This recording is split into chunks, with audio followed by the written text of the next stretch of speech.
ingin ngajak kita diskusi. Boleh teman-teman raise hand, Mbak Re, boleh nanti dong di open mic-nya ya. Mengapa sih teman-teman guru perlu menulis? Boleh dong teman-teman yang ingin jawab.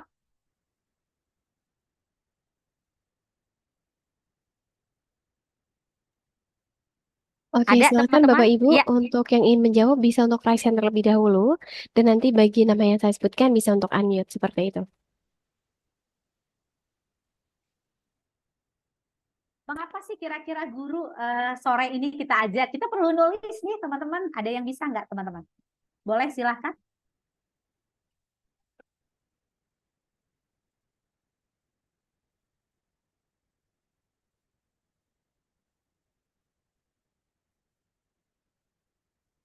Atau di kolom chat barangkali.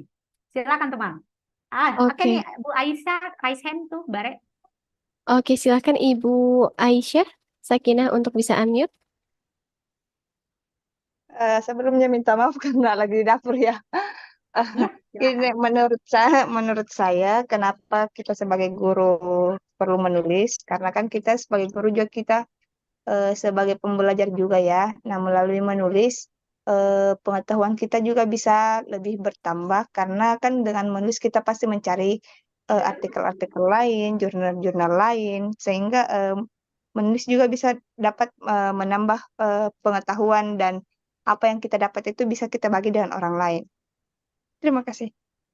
Oke, baik. Terima kasih atas pendapatnya Ibu Aisyah. Di sini juga di kolom komentar ada banyak pendapat Ibu Erlina, salah satunya dari Ibu Anita. Guru wajib menulis sebagai bahan refleksi dan berbagi. Dari Bapak Rido, karena untuk mengevaluasi kegiatan pembelajaran dan tindak lanjut. Dari Pak Agus bisa berbagi dengan sesama. Ada juga untuk dari Pak Yati, Ibu Yati maksud saya merepresentasikan pengetahuan dan pengalaman agar bisa berbagi. Ramai sekali ternyata ini pendapatnya. Oke, dari Bapak Yohana, guru perlu menulis karena menulis adalah salah satu cara untuk berbagi dengan orang lain. Lalu dari Ibu Diana untuk meningkatkan pengetahuan dan juga wawasan guru. Dari Ibu Walidah menulis adalah untuk mengasah kecerdasan. Wah, banyak sekali nih Bu Erlina ternyata menanggapi via kolom komentar. Baik, terima kasih Mbak Re. Terima kasih teman-teman ya. Betul ya. Alat yang sangat efektif dalam meningkatkan profesional kita, mengungkapkan ide dan kreatif, ya itu teman-teman. Tapi lebih kepada sore ini adalah kita ingin memberikan edukasi, gitu ya. Kita ingin mengedukasi orang lain, kita ingin mempengaruhi orang lain lewat tulisan kita. Guru berbagi kepada sesama dengan mengasah keterampilan membaca dan menulis. Ya, menulis menunjukkan bahwa kita pernah ada dan pernah ada. Kita pernah ada dan pernah ada. Oke, ini ditegasin 2 kali ya. Terima kasih Bu Neneng ya. Ya, teman-teman, kenapa kita perlu menulis? Karena kita memang perlu menyuarakan apa yang ingin kita suarakan. Ketika yang kita highlight adalah kurikulum merdeka, maka ada 2 hal yang ingin kita highlight, teman-teman, yaitu penegasan dan juga penguatan konsep ataupun esensi dari kurikulum merdeka, atau yang kedua adalah meluruskan miskonsepsi atau kesalahpahaman konsep dari Merdeka Belajar itu sendiri. Gitu. Nah, itu ya, teman-teman. Kita akan lanjut.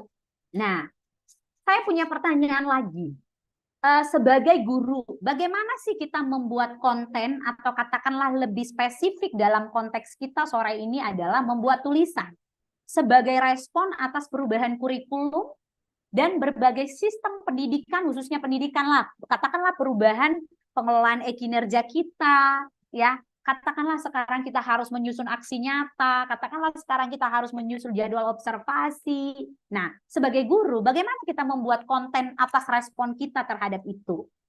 Teman-teman, saya punya pertanyaan. Apakah kita boleh menuliskannya untuk memprovokasi, menuliskannya dalam konteks negatif, atau menuliskannya dalam konteks menyalahkan pemerintah? Boleh dong teman-teman kasih komentar di kolom chat saja. Boleh nggak teman-teman?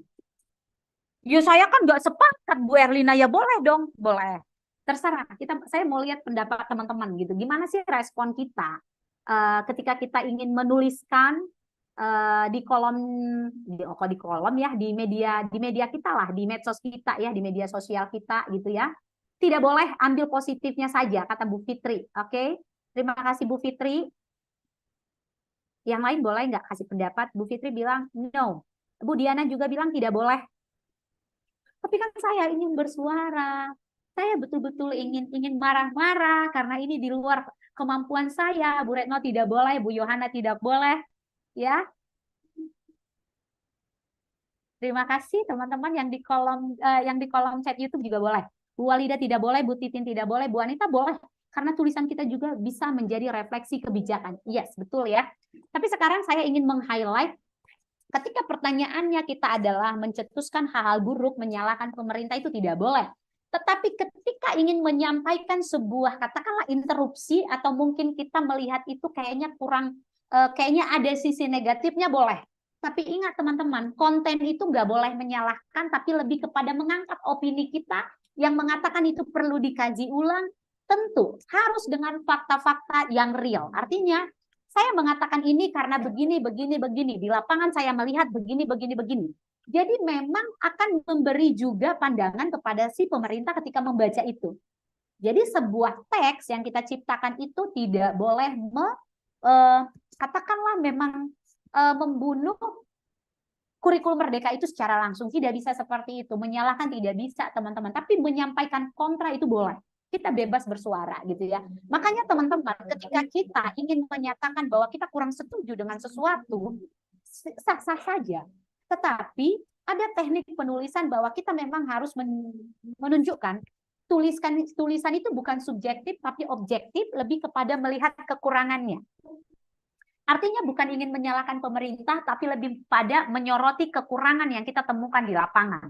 Tentu dengan penguatan fakta-fakta sehingga itu nanti bisa menjadi referensi ataupun refleksi, sehingga nanti ada umpan balik dari pemerintah. Seperti itu teman-teman. Itu namanya kita guru yang literat, gitu ya. Jadi jangan asal-asal. Saya tadi di sekolah menonton sebuah video dari Bapak konten kreator yang ganteng. Saya lupa nama Bapak itu, tapi dia pakai baju PGRI dengan laptopnya dia pakai ya. Kemudian ada kedengaran suara kepala sekolah yang ribut di sekitarnya. Itu karena katanya banyak guru yang nggak masuk karena mengerjakan pengelolaan kinerja. Teman-teman nonton itu nggak? Ada yang nonton nggak ya? Saya lupa siapa nama bapaknya.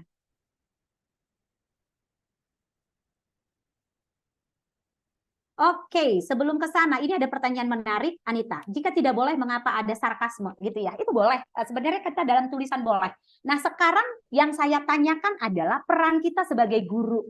Ketika kita adalah guru, bukan penulis dalam konteks publik, gitu ya. Nah, kalau di publik kan bisa dong ya, diskusi publik, menyoroti, menguluti pemerintah itu boleh.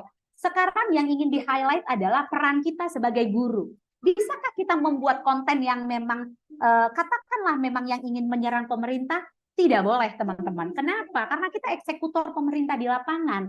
Maka harus yang pertama kita lakukan adalah melihat konten itu betul-betul mendalaminya. Apakah kita mulai dengan membaca perdirjennya, barangkali mendalami kontennya gimana sebenarnya. Ketika kita mendalami, kita melihat ada kekurangan, maka kita menyampaikan pendapat kita itu dalam konteks yang bukan subjektif, tetapi lebih kepada objektif untuk memberikan masukan. Jadi ini kita bukan bergerak sebagai orang awam, tetapi sebagai guru yang notabene adalah eksekutor Kemendikbudristek di lapangan. Seperti itu ya teman-teman? Ya, seperti itu. Oke, namanya kita guru gitu ya. Masa sih kita bagian dari, ya dong, kan kita bagian dari pemerintah gitu ya. Apalagi tapi bukan melulu kita harus mengiyakan apapun itu, tidak. Kita tetap harus kritis, tetapi dalam penyampaian pendapat ada teknik-teknik yang harus kita lihat bahwa kita dalam konteks tidak ingin menyerang pribadi, tetapi lebih kepada menyampaikan kekurangannya. Kita lihat di mana dengan data-data yang juga kita kuatkan, tanpa menghakimi tentunya. Oke, baik. Kita mau lanjut.